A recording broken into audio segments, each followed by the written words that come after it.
Hi, I'm Dave Jones from Cardiff, and you're listening to the House Culture Podcast. House Culture. Hello everybody, and welcome to another episode of the House Culture Podcast, hosted by me, the managing editor at House Culture, Matt Rouse. Thanks so much for joining us today. As ever, we at House Culture are absolutely delighted to be able to bring a little bit of the club directly into your headphones or smart speaker or however else you might be listening to this. If this is the first time you've tuned into the podcast, first of all, welcome. And second of all, please make sure you have a dig through our back catalogue of episodes, which feature interviews with the likes of Fatboy Slim, Danny Rampling, Brandon Block, Greg Wilson, Smoking Joe and many more. Even if you don't recognise the name, I guarantee you they have a fascinating story to tell. And if you've only just stumbled across house culture and want to get to know us a little better, as I always say, we are a collective of house music fans who have come together through our mutual love of the beat to celebrate the spirit of house music. Instagram is where the party happens, and you can find us at houseculture.net. Follow that and you'll get a daily dose of things related to this scene we know and love. Let's get on with this next episode, shall we? In this one, we chat to a guy who has not only witnessed the birth of house music, but actively participated in it as a DJ and promoter in South Wales in the beginning and later on across the world. Having booked and played alongside some of the greats, the man is Dave Jones, and as you'll hear, his enthusiasm and affection for the scene is contagious. During this chat, you'll learn how Dave's discovery of house music set his life on a new and exciting path. I'd say that the biblical moment was when I went to the Hacienda in '88. I wasn't really aware what was going on around me until I got into the environment and then took the magic potion and turned from football terrace lad to acid house disciple overnight. Who inspired his craft as a DJ? My all-time hero was Frankie Knuckles. It was a game changer for me. I saw him at the Hacienda. I was listening to the way he DJ'd. He'd build up to the vocal track, drop the big vocal in, and it made that big tune sound 10 times bigger than it normally is. This is the way I want to DJ. Some of his highlights of playing at parties during the last 3 decades. The icing on the cake, certainly for me in my DJ career and as any night as a promoter, was when we invited Louis Vega to play at the club. When he came on, he grabbed my right hand and put it up in the air. He said, I played a brilliant set. And just what this thing called house music has brought him in his life. It's brought me joy, it's brought me pain, but the music is the driving force, and house music changed my life. I'm basically a disciple to this scene, and I always will be, I think. So, set your sat-nav for South Wales and prepare for a journey that takes in Manchester, London, Ibiza and New York. This is Dave Jones. House Culture. Hi Dave. How are you, Matt? Good, thanks. Good to see you. Yes, likewise. Thanks so much for sitting down with us on the House Culture podcast. My pleasure, honestly. Really enjoyed the first series. Great, good to hear. You've been on the house music scene from the very beginning, being a part of the Time Flies crew, playing at parties all over the world. Yes. But before we chat about that, we always ask, how did you first discover your love for music? Well, my love for music, my first introduction to music first memory was listening to the Beatles through the medium of my mum and dad. My mum being a big fan of the Beatles and listening, and Hey Jude was the tune in the background. I must have been about 3 years of age, and it resonated, the harmonies, and ever since then been a fan of music. Top of the Pops in the 70s, standard Thursday nights. Sat down 7:30pm listening to Slade, Sweet, Bowie, Roxy Music, T-Rex, and then progressed into ABBA, really, was my first love. And looking back, I kind of know why and understand because of the harmonies and the synth riffs, which leads into electronic music at a later date. Yeah, I mean, it's kind of disco, isn't it? Well, yeah, absolutely. I first listened to ABBA maybe about 1976. I was only 10, 11, and they caught my ear. And those, the layering of the music, although I wasn't aware of it at the time, but it resonated and it stuck with me. And then I think seriously, first introduction into dance music or into serious into music was 1977 when I heard I Feel Love, Donna Summer, and it probably remains my favourite dance track of all time. Yeah, I mean, we'll come on to that later. Yeah, you've put that on the playlist. Yes, one of the tunes. Yes. It's that Giorgio Moroder synth line. You can hear that in so many tracks. Well, to this day, it's been copied numerous occasions. But yeah, you know, the hypnotic, repetitive groove to that track still stands up in the clubs these days. Yeah, Matt, yeah. You know? So tell me about how you kind of first discovered. You talked about dance music, like the kind of more house music kind of scene. I came from the football terraces. I was a terrace lad, bit of a hermit down Cardiff City. Followed the fashions and the clobber through the early 80s. The designer clobber, the Italian sportswear, etc.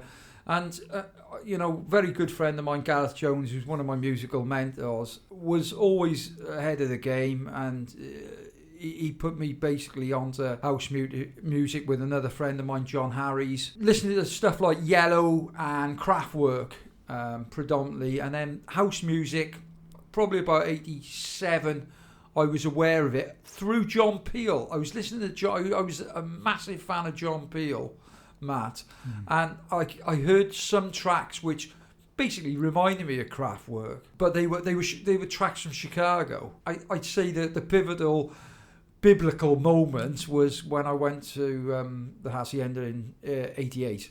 Yeah, and by accident I went there with some friends who were football fans, and I wasn't really aware what was going on around me until I got into the environment and then took the magic potion, and it all became very clear from there on in. I think that's what happened in the Hacienda just generally. You know, the space before that explosion, it was kind of seen as a bit of a... Yeah, the Hacienda, we were aware of the Hacienda basically through the band scene, because I was a big fan of like bands like the Smiths and that Northwestern sound, New Order, Echo and the Bunnymen, Durruti Column, Factory Records. So I was aware of the mystique of the place. But I went in there on one of the hot nights, and I think it was Mike Pickering was playing, Graham Park was there, John Silver, and then it kind of it resonated. I realised, well, this is where I want to be. This is it. You know, I turned from football terrace lad to acid house disciple overnight. I think that's what happened a lot on the terraces. It did. Overnight, It certainly. I think it was getting beyond for a lot of lads. We were getting more and more into the trouble, and it was getting more and more serious. But I think it flipped for me that night, and I think it flipped for a lot of other lads all around the country. And they found this new scene where you could dance next to supermodels, or you know, it broke down all the barriers with the gay scene. You know, people were dancing next to each other. Whereas before house music came along, I think those barriers were still up to a certain degree, and they needed to be broken down. And you know, you can actually relate back to those days, which were feel-good days, you know, like the Berlin Wall came down in '89, and maybe it wasn't relevant to dance music, but it was a real feel-good era. It was a good time to be alive. Absolutely. And like those first few visits to the Hacienda, can you remember? Obviously, you remember the DJs. Can you remember what tracks you might have heard that night or those nights? I when my mate Mike Gore from Wigan, he was a friend of mine who watched football, and we used to go there, and then we used to go to Quadron Park. But Hacienda, I can remember hearing a guy called Gerald, and the Can You Dance by Fast Eddie was the tune that really caught me, and I had to source that track down. So I went to Eastern Bloc Records on the Saturday, and bought the track from there, and that's where I spent most Friday nights in. I'd finish work early on a Friday, drive up to Manchester, stay in Didsbury in Manchester, and go to the Hacienda, and then go to Eastern Bloc on Saturday, and then go to Quadrant Park Saturday night in Liverpool. So it was action-packed time. Absolutely.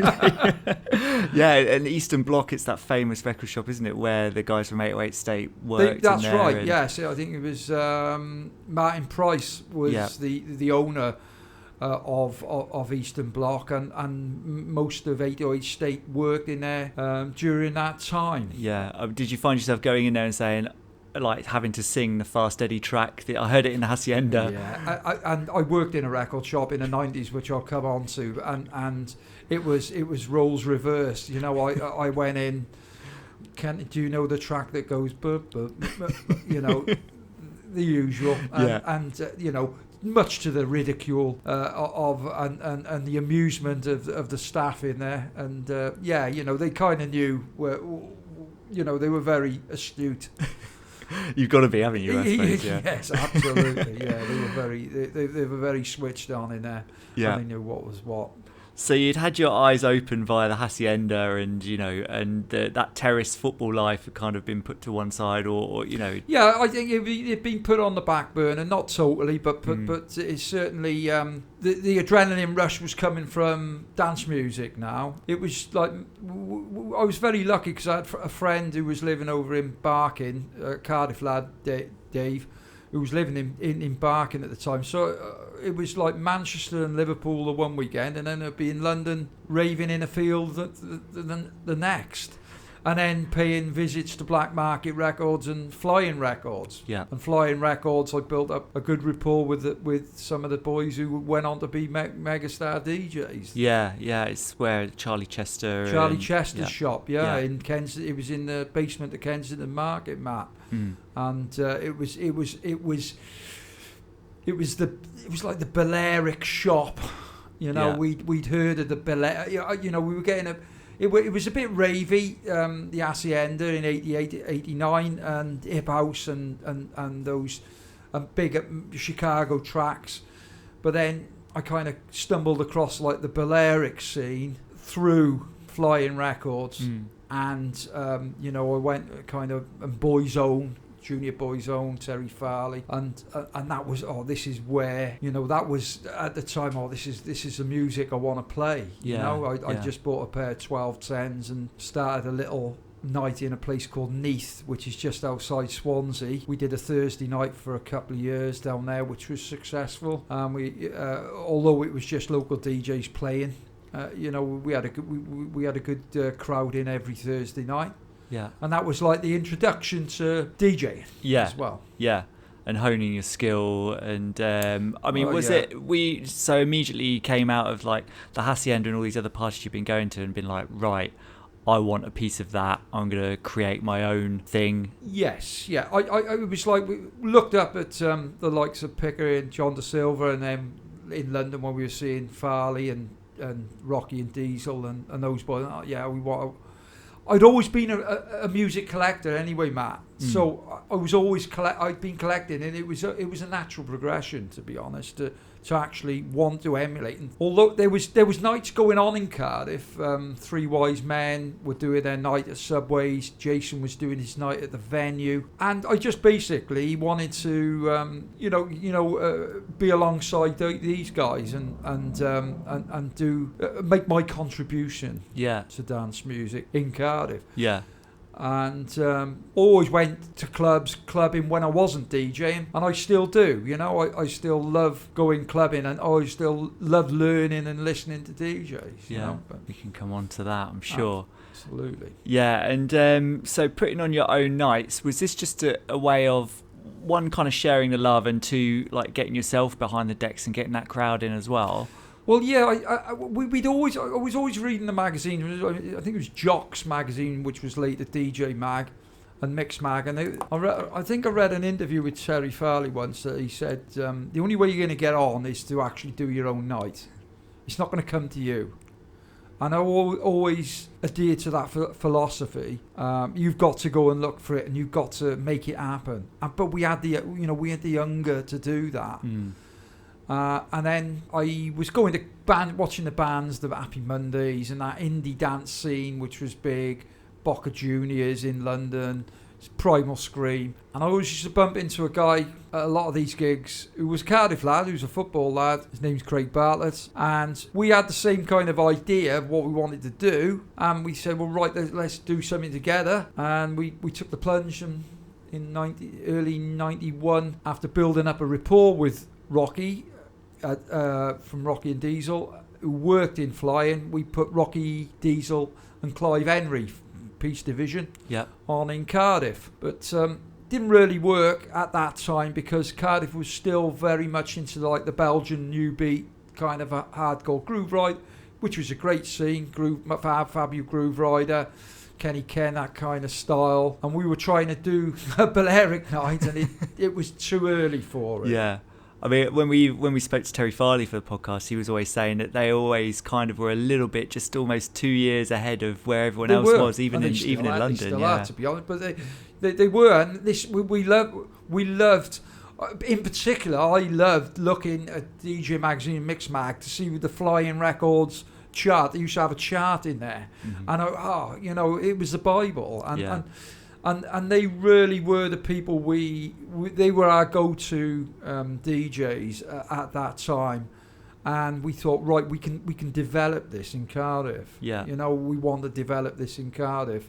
There was, like I said, Richard, Paul, and Mark from the Three Wise Men were doing their thing, which was brilliant, and the same with Jason King, who was doing the venue. But it was a bit later. It was like 91. We thought, right, okay, come on, let's try and make a go of it. And then I think it was like end of 91. I got made an offer to come and play at a night called Club Metros.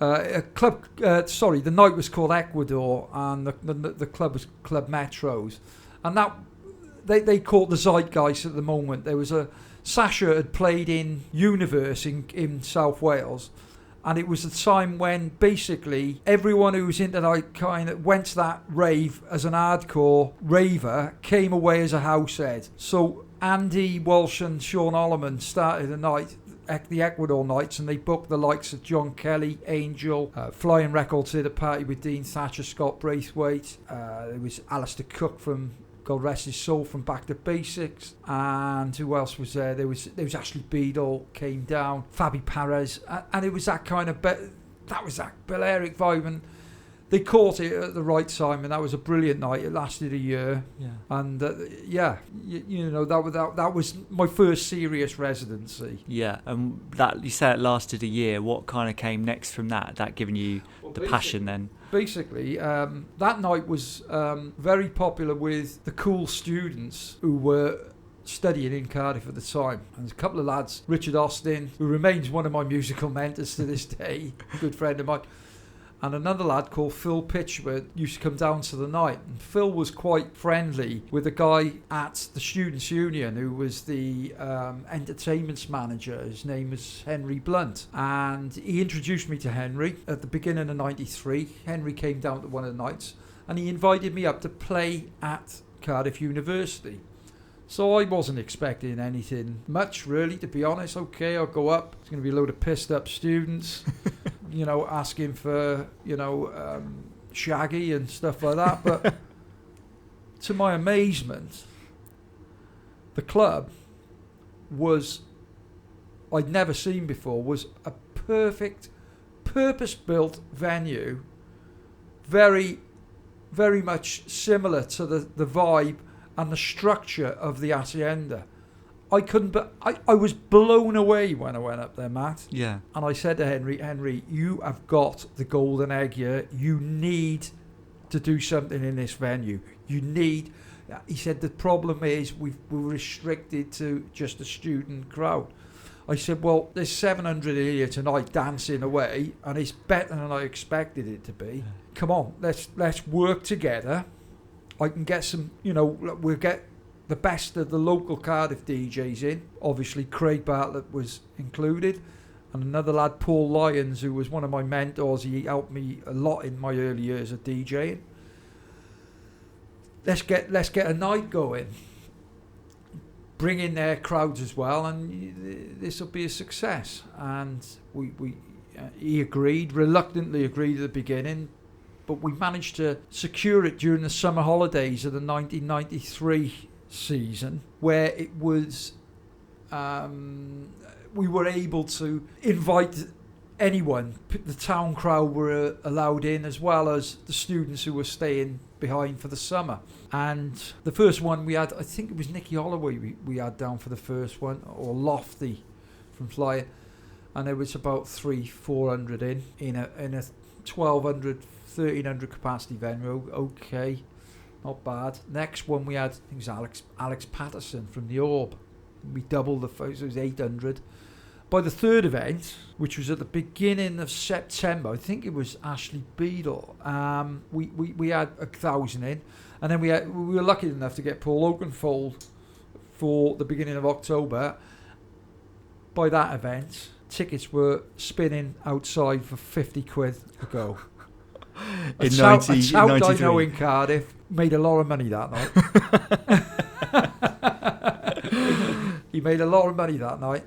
And it was basically the night to go to in 93 in Cardiff anyway.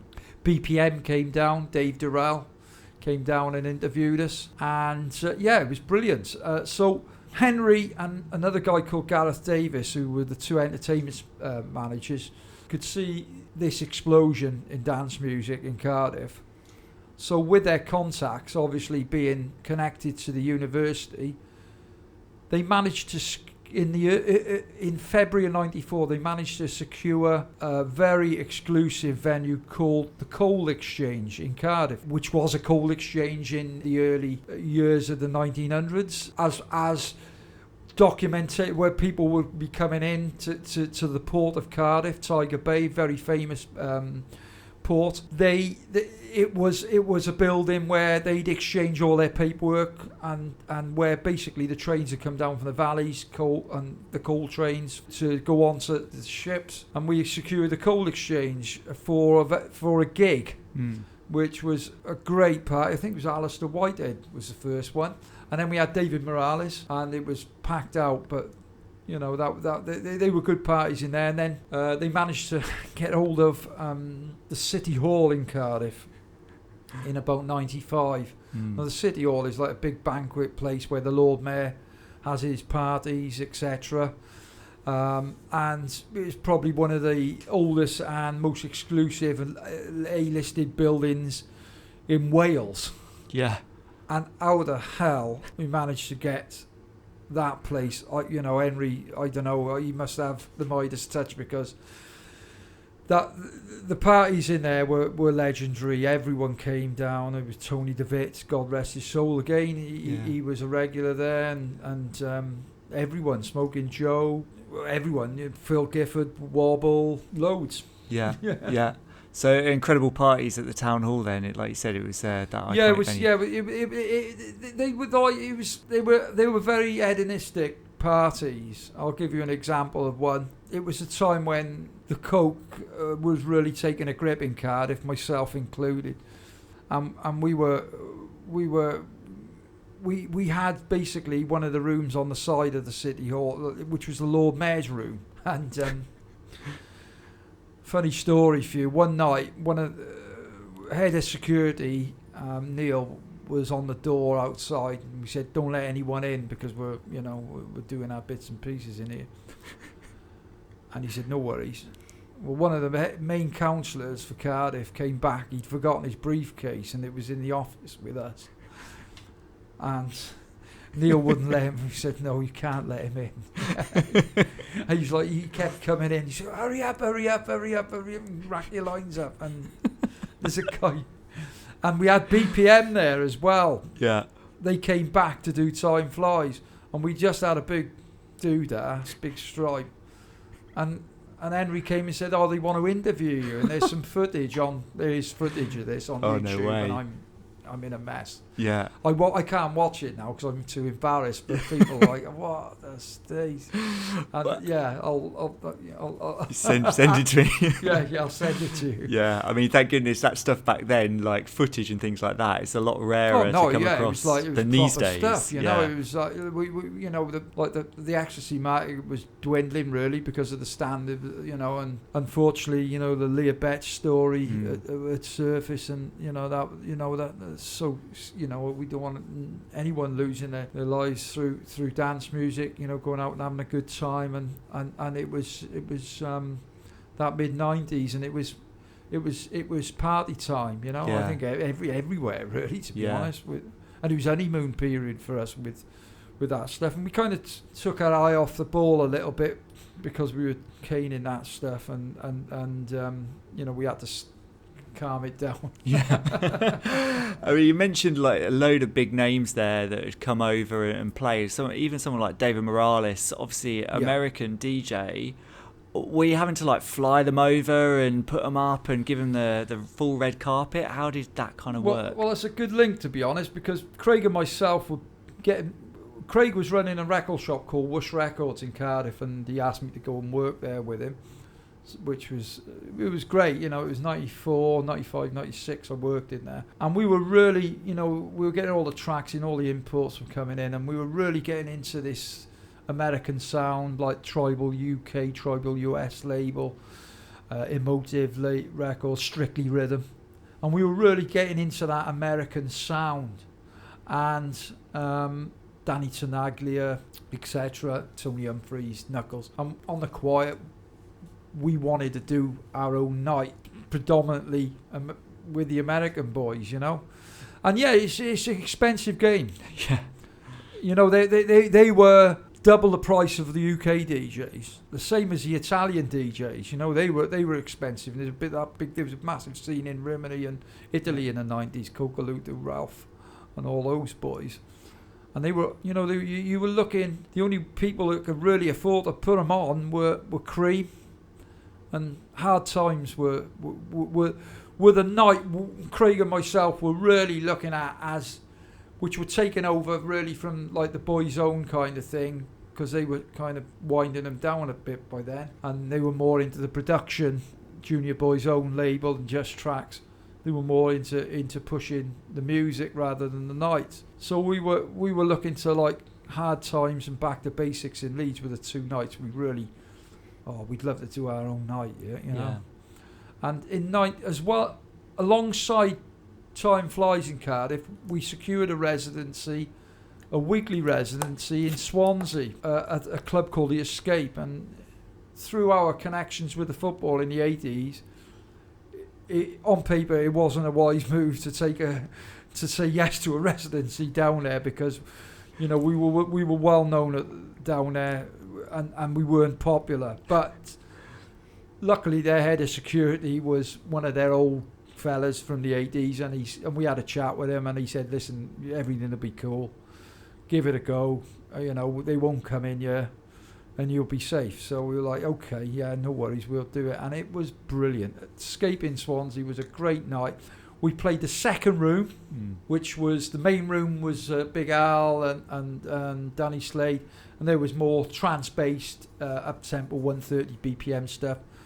But we had artistic license, and we had a chance to book who we wanted for that room, and we had the likes of Victor Simonelli over, and you know, Mike Dunn and Benji Candelaro. They all came to play in the back room of the Escape, and we built that room up from 30-40 people who just come in for a nose. And it was a 500 capacity room, and within 12 weeks we had the place rammed. Yeah. So we found our sound. We'd found our sound, which was that American, deep American groove with you know, splashings of nice vocal tracks. Yeah. Which were in abundance in the mid-90s, you know. Yeah. So, and obviously with working in the record shop, we were getting the pick of the litter. So we were getting all the promos. So we were breaking tunes. We had a weekly residence there. We were still working with Time Flies, But we were starting to get busy then, and we had a little bit of a license to invite residents. And we thought, well, right, let's try and get a bit of a cartel going between residents of other clubs, and let's all swap with each other, play and start getting out and playing out. So we had connections in Bournemouth with Bump and Hustle, and Birmingham with Wobble Boys, and Garage City in London with Bobby and Steve. So we started getting our name about as well by about 95, 96, within the parameters of like the American house scene. Yeah. And the Slamming Boys up in Manchester. All these clubs were booking the big name American DJs, but we because we were working for the Escape and we were working for Time Flies, they wouldn't entertain getting Knuckles and paying him stupid silly money. Yeah. They wouldn't do it. Yeah. They'd rather put their resources into Paul Oakenfold, which is great, and people like Norman Cook, who was starting to make his name through his Fatboy Slim alias, and so although we had one up our back, really, to be honest, Matt. Yeah. At that time. Yeah. So desperate to do our own out. We thought, right, okay, now we want to take this room 2 scenario in South Wales to a room 1 scenario, Yeah. And what was that next step? Next step was starting our own night in 1998. The night was called L'America, or is still called L'America, although I'm not personally involved in it anymore. That started on July the 4th, 1998, with guests Paul Trouble Anderson and CJ McIntosh at a club called the Emporium in Cardiff. First one we had 600 in, which was great. We were over the moon. Second one we had Hippie Florales. We dipped on the second one.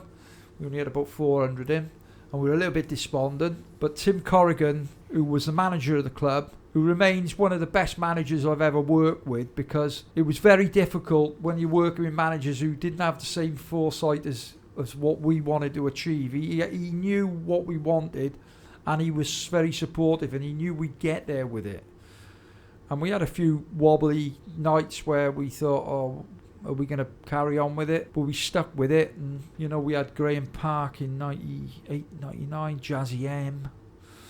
And then we managed to get Roger Sanchez on a Thursday night. Incredible. With the backing of the club. We said, listen, it was Easter Thursday. With the backing of the club, they were very supportive. Listen, if we lose a few quid, we'll help you out. We managed to break even, so we were over the moon. Yeah. Over the moon.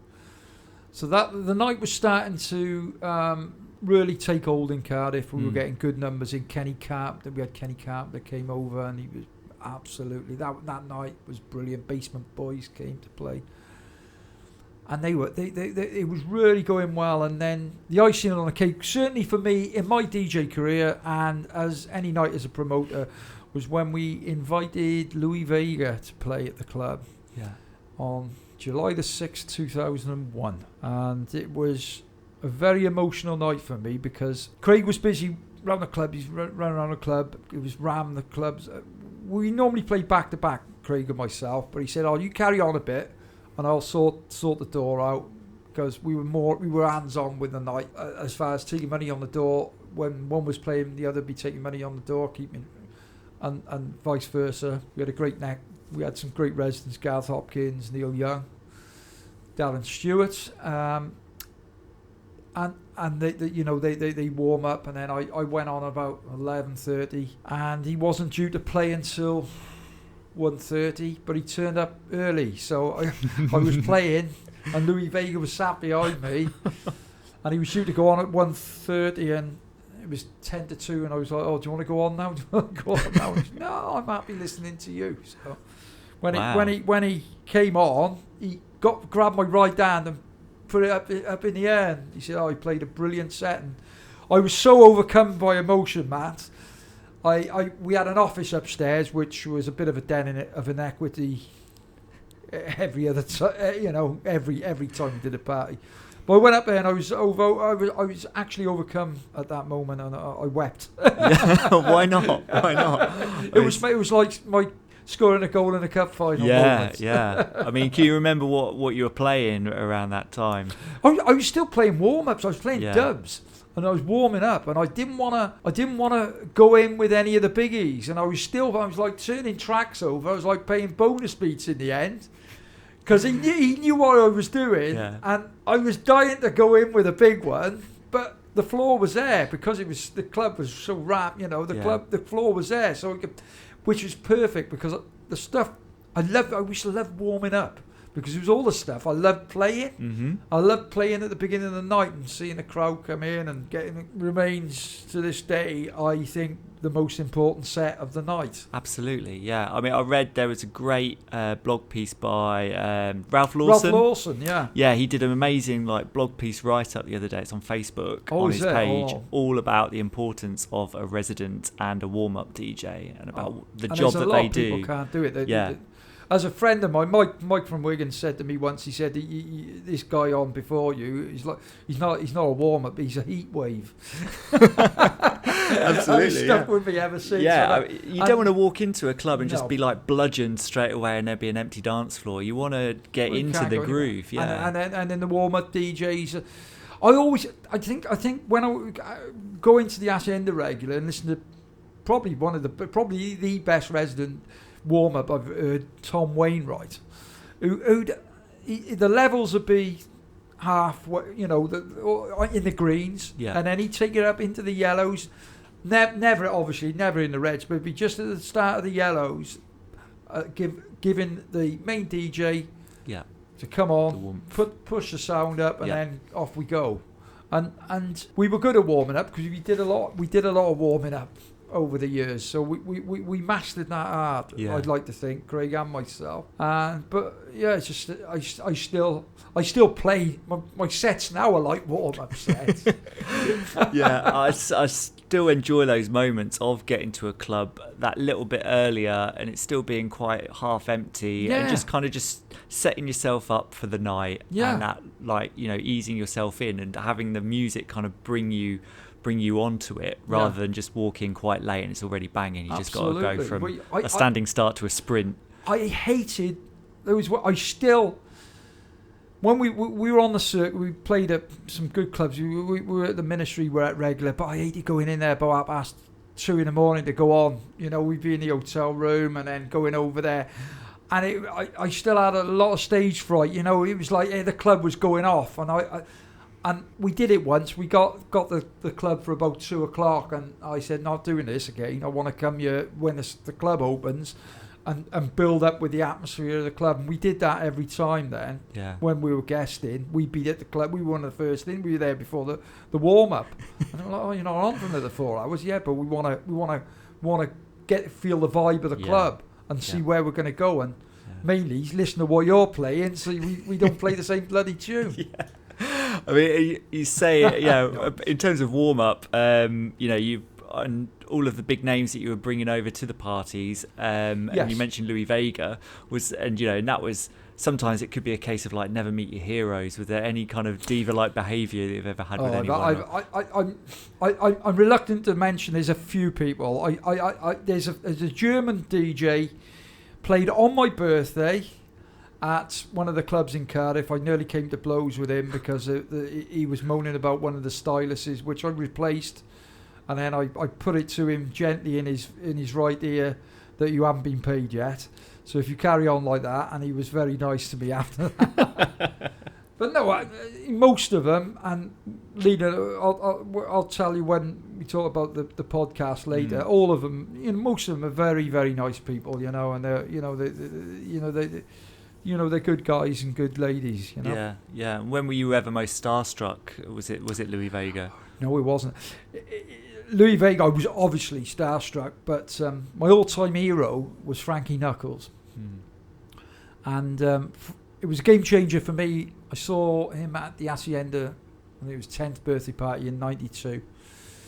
And the way he moved, the way I was listening to the way he DJ'd, and that was, after that night, I thought, that's the way I want to DJ.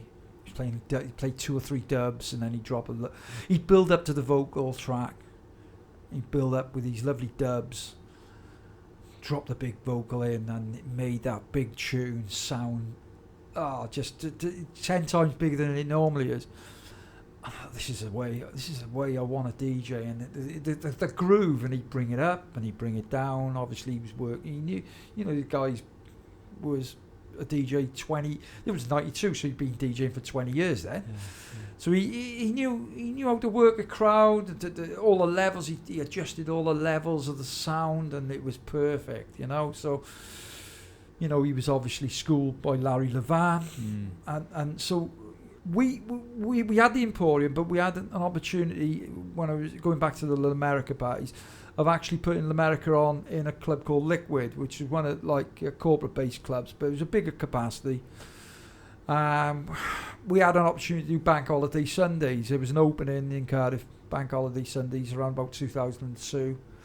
So we took the plunge. We gave us this opportunity to put the likes of Murillo, Tony Humphries on, and take it to a wider audience, because it was got to the stage where, but basically the Emporium legally was at about 400 legal capacity, but we had 1,000 in there, and the floor on the Louis Vega night was like, oh my God, we had to have 1,000 in it to cover the costs. Yeah, we didn't make a penny out of that night.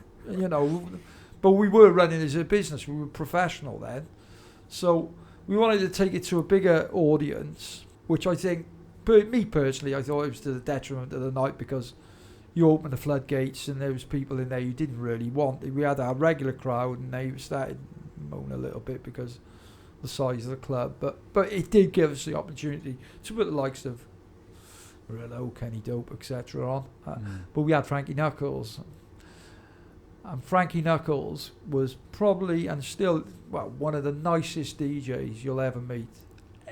I spent an hour with him after the gig at the hotel when I dropped him off, chatting, and he'd answer every question. I was like, listen, I need to know what was it like? What was it like in the Continental bars, and in Paradise Garage, and he took time out. He could see I was enthused, and he loved it. He was enthused, and I was like so interested. Yeah.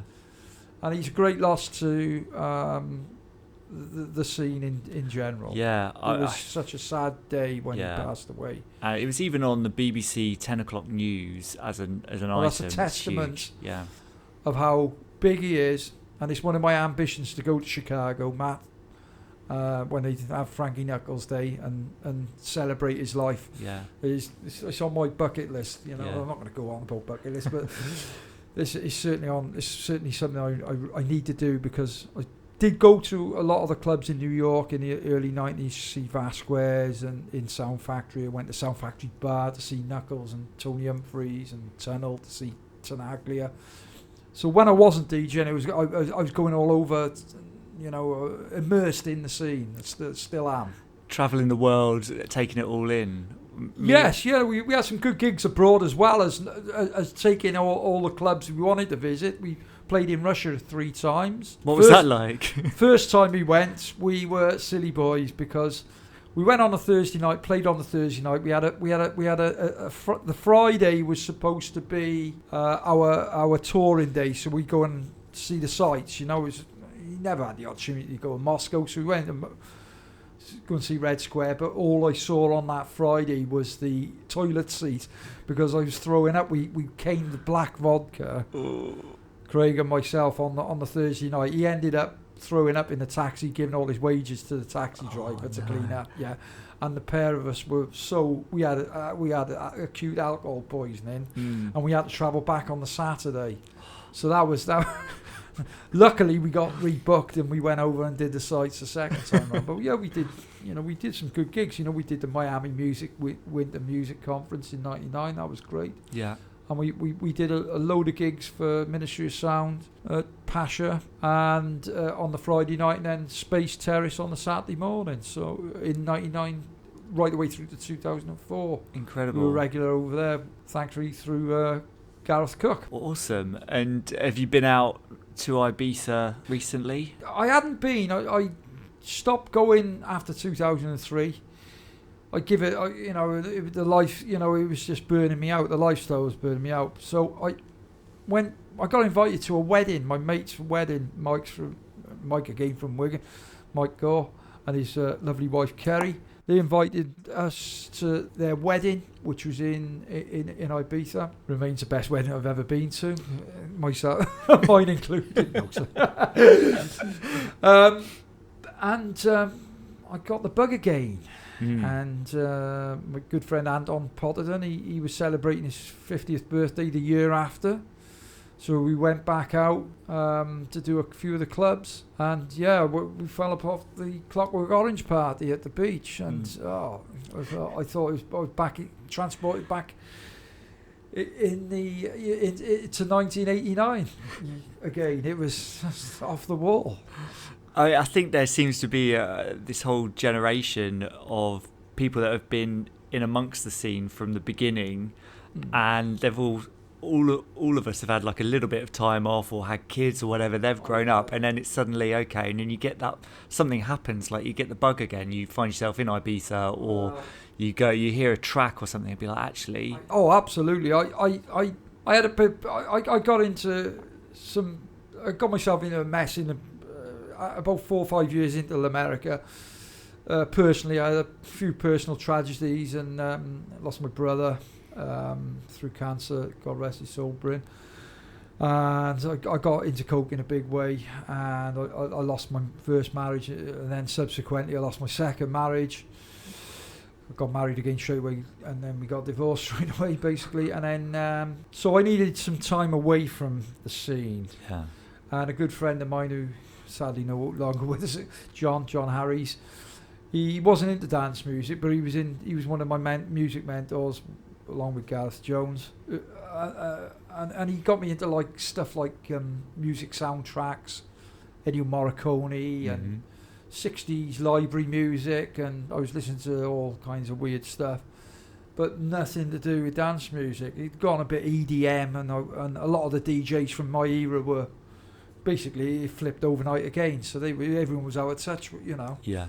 And out of favour, so like we were like Shawaddy Waddy in Butlins, that type of kind of DJ. So it was, I had a sabbatical, but then when you go back and that Clockwork Orange afternoon, that was a game changer for me. It was like, oh my God, I absolutely still love this scene. But I was still listening to this new stuff. I like some of the new disco stuff, the compilation. I was buying the compilation. I wasn't buying any vinyl.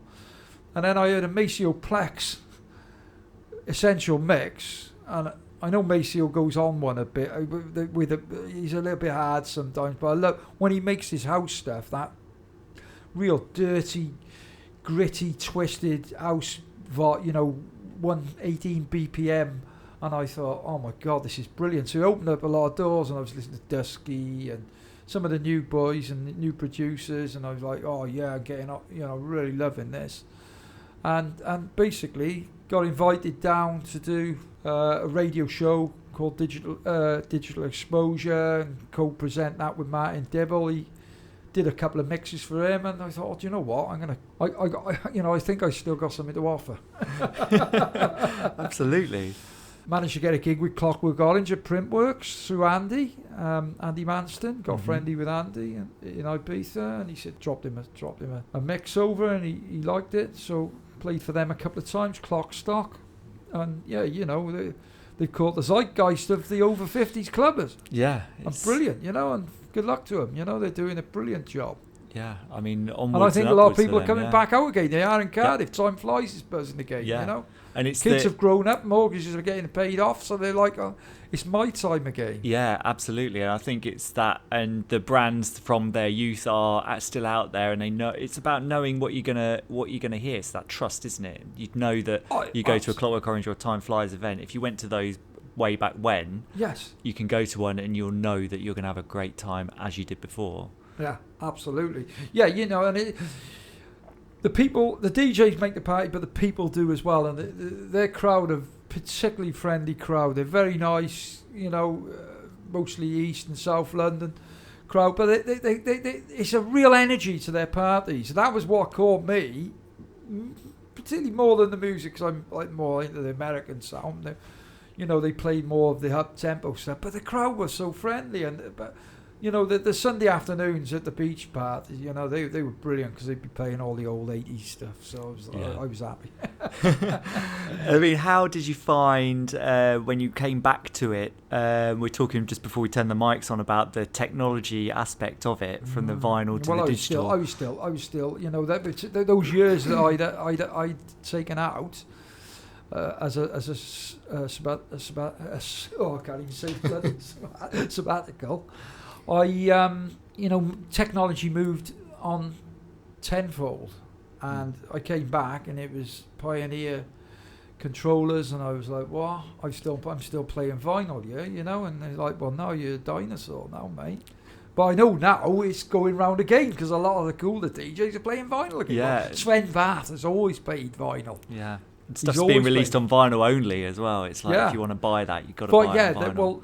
Leeds, you know, good friend of mine, Sean McCabe, who runs Good Vibrations Records in Bristol, he's saying that we've been trying to make some music last year and this year together, and he's saying that the vinyl's starting to come back again, you know.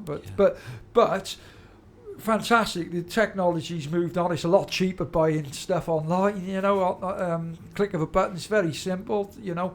But not jumping ahead too much. But I thought, right, I'm gonna, you know, start the podcast. I need to get up to speed. Yeah. I can't get away with it anymore. You know, you can only buy 10% of the new releases on vinyl, and it's very expensive now, vinyl. But you know, I still keep my hand in and still buy vinyl, and it's very important that the record shop still exists. Love Vinyl, is still doing a great job over there with Zaf and Dave Jarvis and that. And you know, it's still important that the vinyl is still recognised. And I honestly think, and I say this to a lot of the younger DJs, you need to learn to mix on vinyl before you go to a controller, or start with controller, but certainly go and mix on vinyl and don't press the sync button. No, you can't get away with it that way, you know. I do like playing on CDJs. Sometimes they are like direct, but there's no kind of finesse on that. I don't think that, you know, I prefer vinyl, having to stroke that and knowing how much pressure to put on the platter or whatever to slow it down. Absolutely, Matt. You know, as a DJ yourself, I used to love it. It was a day out going to the record shop, coming up here. It'd be a day out. I'd get a train up from Cardiff and go to Flying, I'd go to Black Market and go to Quaff, Roy the Roach, and it was like coming home on a train and you'd be studying the vinyl, the executive producer, you know, the nerd I am.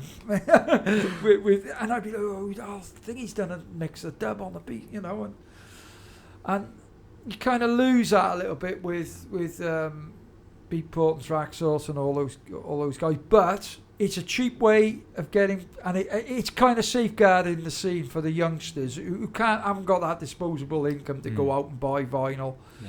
You know, you can buy, like the other day I bought 20 tracks for 25 quid. It was like, you know, that, wow. You couldn't do that back then or even now, yeah. Yeah, no, so, but, you know, but you know, the scene is vibrant again for me. I think the new production is absolutely wonderful. Some of the new producers out there, which inspired me. It was the one thing I've always wanted to produce, and I took the promoter side of it rather than. And I wish I hadn't now. I wish I'd gone the other way and produced. Because you had all the ideas from all these resources of other styles of music. So we've got, last year I had the opportunity. Sean said, would you fancy doing some house stuff? Because he said, well, a lot of stuff I'm doing soulful house. He said, yeah, okay, you know, we'll start on a few tracks. We've nearly finished a few tracks, which I'll get over to you when they're done, Matt. Yeah, and that's an EP coming out this year. EP, yeah, we're looking to do an EP every year because of time restrictions with Sean especially. Yeah. You know, his label Good Vibrations. There, you got Louis Vega, Spen, Jovan, Black Beatnik. So they all Mood to Swing. They all do remixes for him, and he's very high up in the Soulful House league of producers. Yeah. But he wanted to do something a little bit out of his ballpark and make some more house stuff. So, you know, it's like very deep house style we've done. We nearly finished 2 out of the 3 tracks. So awesome. Look forward to hopefully hearing you'll see it. the fruits of our labour in the next few months, man. Great, yeah, no, look forward to hearing that. And you mentioned your podcast as well that you've launched. Do you want to tell us a bit about that? January the 3rd, I launched my new 2-hour weekly podcast called Space Lab. The name came from a track from Kraftwerk, from their Man Machine album, as I'm a massive fan of Kraftwerk. And I thought, well, right, okay, you were one of the people who gave me the inspiration to do it, actually, Matt. And I mean that. I'm not just saying it. I'm not just smoking. I'm honoured to hear that. Thank you. Of people who are so enthusiastic about this scene, like yourself. And I thought, I got something to offer. And I thought, well, right, okay. I'd approached some of the local community radio stations, but you had one arm up your back with them, and you were restricted what you could do with the show. And so I thought, all right, get this out there. I could do this myself. So I got a little bit of advice off a few people and bought a controller. And I set it up at home, and I do it from home. And I thought, right, I'm going to approach... I want to push the scene in South Wales, basically, first and foremost. New producers, DJs who deservedly, from back in the day, still need to be heard. Mostly to push the South Wales dance music scene, because everything seems to stop at the Severn Bridge, with Bristol, obviously, Bristol being one of the epicentres of music in general. But right, come on, how can we do this? So I thought, right, a separate podcast, 2-hour weekly show. We cover 6 decades of dance music across all genres, predominantly house, but we go back in time to the early. We're going right back to 1970 with the music we're supplying, and I've approached a lot of the big names from well, not just from the 90s, modern day producers as well, young lads, and 95% of them come back and said, yeah, go on, and they've supplied mixes, and it's really excited. We launched on the 3rd of Jan with Rocky from Express 2, Rocky and Diesel. We got Diesel's going to do a mix for us in a late stage, but we got some big names coming up over the next couple of months, as well as the best of the local talent. So just want to get it out to as many people and hope it resonates with them. And we've had some great feedback. Yeah, all good at the moment, mate. Really happy and really buoyant, and got that hunger back. And that's on SoundCloud. You can listen to that. It's on SoundCloud. Yeah, Space Lab. Go to Space Lab DJ on SoundCloud, or you can find it via my DJ page on Facebook, DJ Dave Jones Cardiff. Cool, perfect. I mean, we've literally just hit the hour mark on here, so that's all good. What we usually do, try and wrap it up. We always ask for the 5 tracks for our playlist. Have you got them written down? I've got them written down. There was lots of back and forth on this. Can I change my choices? Was, yeah. Don't worry. Yes, it was. Very, very difficult to narrow them down. Yeah, I appreciate it's always difficult to nail it down, and it's just for a recommendation for our listeners. But brilliant. Yeah. All great solid choices. Thank you. I always start off with that Catalyst. You've already mentioned it actually as well. Can you just give us your kind of background experience with that track, more than what you've already mentioned? It was Fast Eddie, Can You Dance, with Kenny, Jam and Jason. Came out in 1986. I actually bought it. It was one of the first house music tracks I bought, and it was probably the first track that resonated with me at the Hacienda, and I was probably coming through on a pill, probably. But no, it was I've always loved the track. I've always played it out as much as I can, and it's always going to be there. It's my little moment of my introduction to this wonderful scene. Yeah, I do love that track. What's a floor filler for you? Todd Terry, any Todd Terry track, but Royal House Can You Party is just same year. I think it was 88, 89, yeah, and just instant, straight away, pig time stuff, but always hits the mark every time. Anything with a siren on it, I think. Yeah. I love my sirens. I love that. Love that in the early New York style. You know, Tenaglia and the Sirens and Murillo and all them, you know, like Sound Factory style. You know? Yeah, it feels real, real cut and paste as well, just like thrown into the mixer. Real dirty, gritty, twisted house music. Yeah. And what's the Sunsetter? The Sunsetter is, well, it's not a house track. It's a track by a band from Liverpool called the Corgis. The track is called Everybody's Got to Learn Sometime. It's just a beautiful, beautiful track. It's something that is very close to my heart. I've always loved that track. I've always loved that Liverpool scene. And basically the Korg synth sound. And they demonstrated on this track perfectly. Yeah. And if I ever had the opportunity to do a sunset set in on the White Isle, that would be my go-to track. But yeah, it's been sampled a lot, but the original is just, you know, those layered synths are just so warm and beautiful, lovely track. And what have you chosen for your tearjerker? My tearjerker is another non-house track. It's by a band called This Mortal Coil. The track is called Song to the Siren. That's been sampled a lot as well. But it's got the vocals of one of my favourite female singers, Liz Fraser. She was in a band called the Cocteau Twins in the 80s. And they did, 4AD was the label, and in 84 they recruited a few of their basically a label people from different bands to make up the band This Mortal Coil. And this has got very personal, you know, it's my tearjerker. I don't want to be morbid, but it was a song that came on the radio when my mother passed away. But it's always been one of my favourite. It's a beautiful, beautiful song. Yeah, it'll always be. It's one of my funeral tunes as well. It's a perfect 3 minutes 40 seconds. Yeah, it's such a beautiful voice. Oh, the vocal performance on I think it was Tim or Jeff Buckley was the original, which is absolutely wonderful track as well. I think it's Jeff Buckley, but they did Liz Fraser did an absolutely perfect job on that track.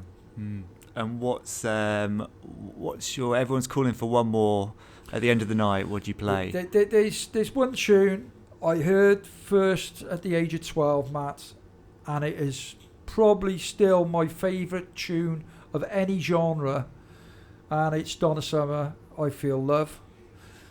But in 1982, Patrick Cowley got his hands on it, and he did a 16-minute version of this track, which takes you on a journey. Now, it did piss a few doormen off who wanted to call time on the night. I said, well, you let me play one more, but I didn't tell it was going to be 16 minutes, mate.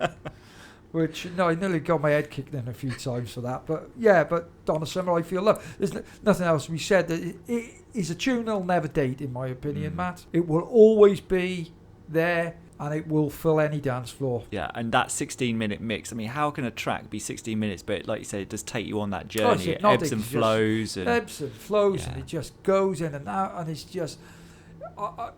when I have a bad day in work, I stick the 16-minute version of Donna Summer's I Feel Love on the way home. By the time I got home, everything's good. Fantastic. Our final question we always ask is, you know, you're very much part of the fabric of the house music culture. What does this scene mean to you personally, and what has it brought you in your life? It's brought me joy, it's brought me pain. You know, the good times were the best, the bad times were the worst, you know. The good times play into all these people, beautiful people, lovely people within the scene. But the music is the driving force, and house music changed my life, and I'm basically a disciple to this scene, and I always will be, I think. And you know, hopefully I'll pass it down. My daughter loves house music. Hopefully my grandchildren will love house music, but they won't have a choice. Brilliant. It'll bring on that next generation. Absolutely, Yeah. and but I'm a bit of a cynic, an old, grumpy old man on times. A little bit critical of like the EDM scene. But the one positive thing that comes out of that scene is it introduces dance music to all these young kids. And as long as the scene keeps evolving, it will. I got every confidence. I was a little bit, is it going to die out? But I don't think it will. No. It will reinvent itself time and time again, Matt. Yeah, and I think that's the perfect place to finish on, I think. Thank you very much, Matt. Much appreciated. Thanks for... You're completely welcome. It's been a pleasure. Thanks so much. House culture.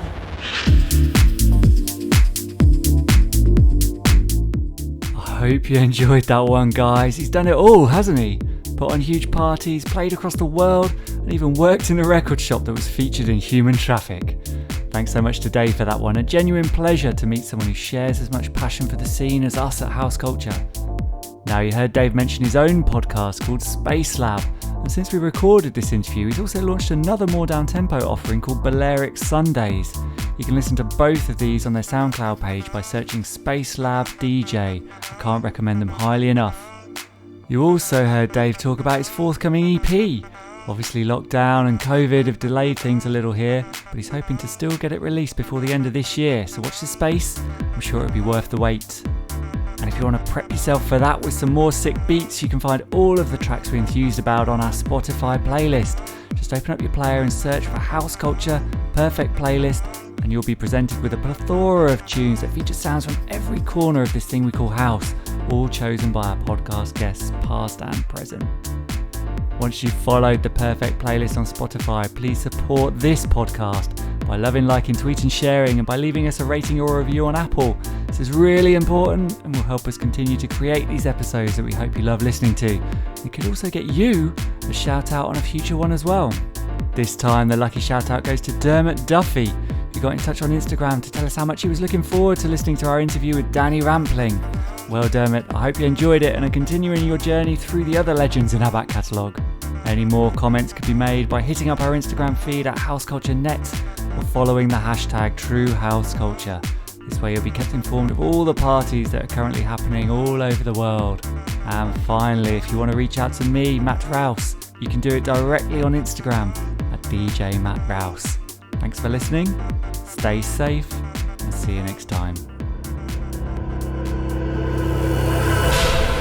House culture.